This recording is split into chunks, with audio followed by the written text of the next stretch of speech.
บัดนี้กล่าวถึงนุ่งนางแก้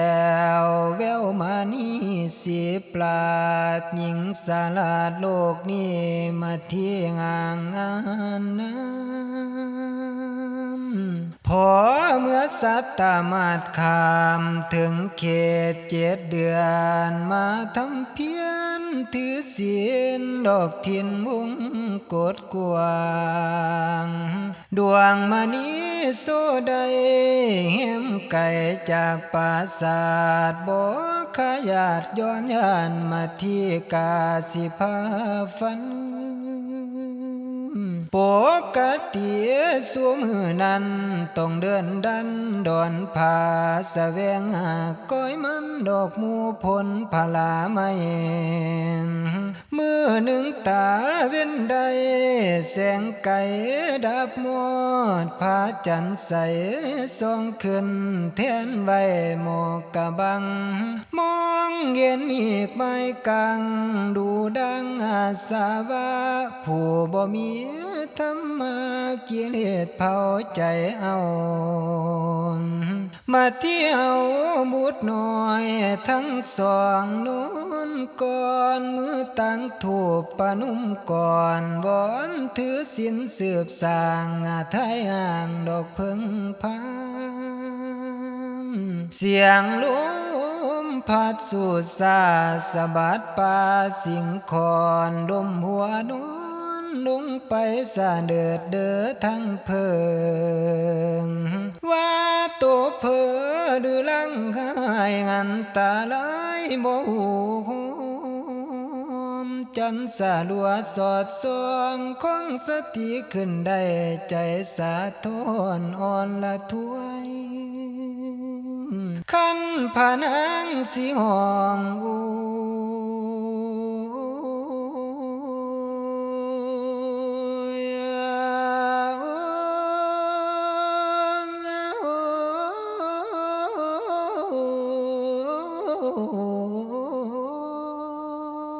ปากกะฟ้าวบ่มี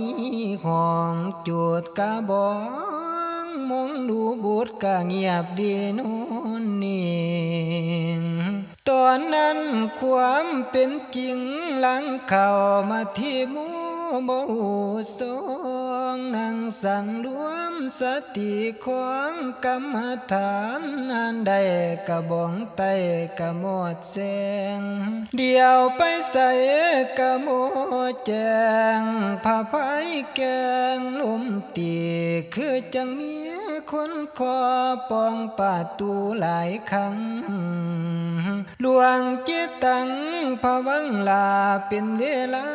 เลิกเดือนตาบ่เหมือนดับขับคายข้าวน้อยก็เกิดลา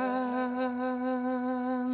พานั่งฝันว่าสร้างวิ่งได้ออกใจหายเดินหนีตายพัดมีสายห่างกายกะมินมองมากำคอพานั่งไว้นางตกใจจนห้องหู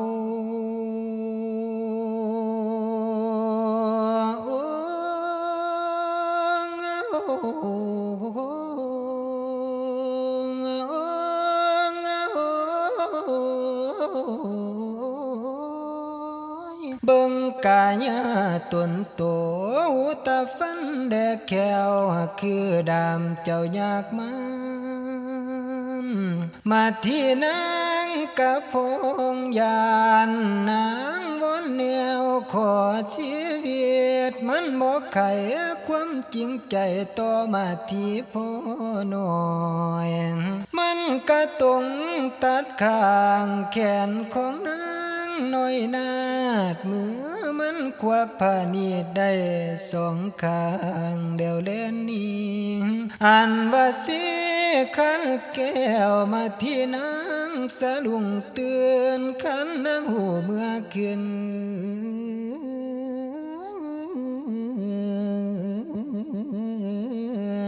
ใจสะอื้นห่า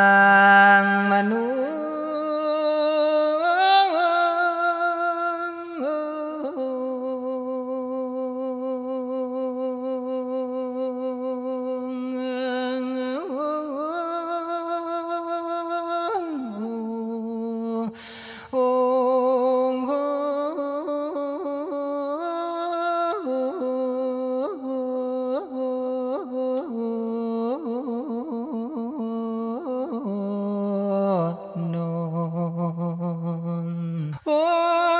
จังว่าฝันแบบนี้คันแม่นเอาในห้องสิเพียคือเก่าฝันจังสิต้องหาเท่าทานอุ่นอันนี้มานอนดาวไผพนมกลางป่ามีแต่พระเวทเจ้าสิไทยให้มอมพานังพอเข้าแล้วพานังเราไปหาขันไปถึงพระฤาษีกะเก้าจะแถลงเว้าองค์พระสันดรเจ้าคันฟังไปก็เวสมเพชเดน้องแก้วมาที่ลาแกนสมุนคันสิทำในให้นั้นเห็นไปตามศพย่านบ่ได้ประกอบสองอ่อนหน่อยสิท่านในแก่พามเพิ่นจึงควมคำให้มาที่นางนี้ไก่ข้างนางกะยางงมโอนางกะยางงมห้อยน้ำตาย้อยดอกเต้าคืนพอแต่ฟ้าสว่างแจ้งสุริเยทอดแสงมาแล้วทินกรโยแยงราชมีลุงพื้นเลี้ยงดูเกมากากวางกันทะเลเป็นสีมุยฝูงหมูมีขนาดเนื้อได้ยังเขาสู่เขามาที่ลูกแต่เศร้าขนิ้งแงงคำฝันยังบ่ลืมพ่อมีดอังมานูคาแขนย่านมันเป็นลังง่ายคือคำฝันหัวใจสั่น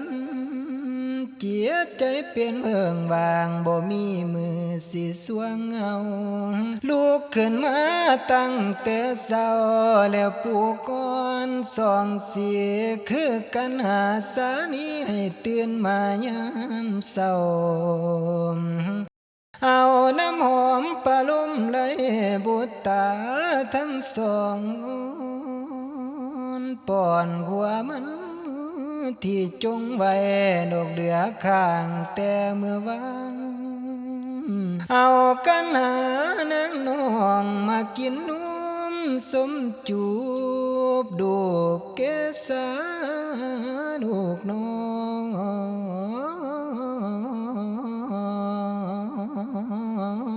ยใจสบานเจ้าห้ามให้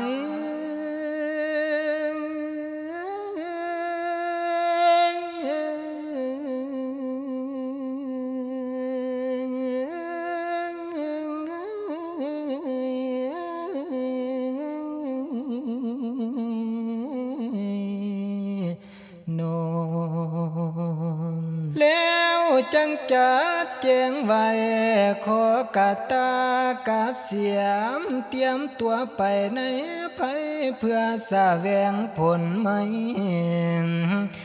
เกียงน้ำหมูตาไทยสองเสียไปฝากพ่อจวงเอาแค่ลูกหลาชาลีใหญ่เจ้าอย่างนั้นเมากันหาหน่อยยัวละญาติไปหาสมพอไปถึงศาลก็ก้าวจ่าชี้คอยว่าพี่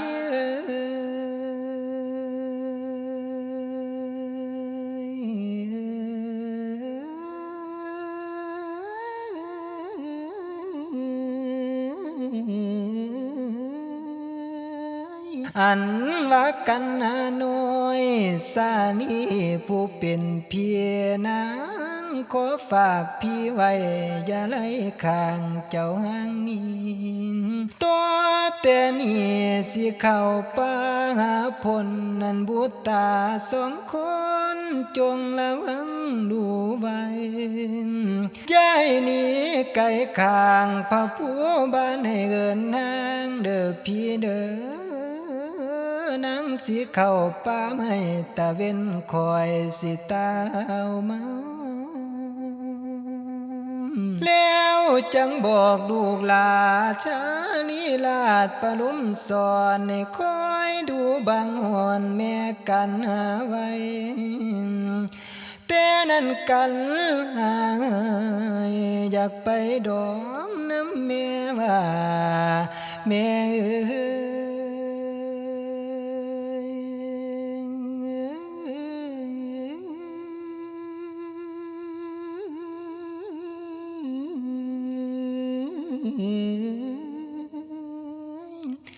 ให้ลูกไปน้ำแน่ลูกบ่ให้แม่อุ้มหนูน้อยสิคอยเดินดอกแม่แม่ว่าไปบ่ได้เข้าป่าน้ำนา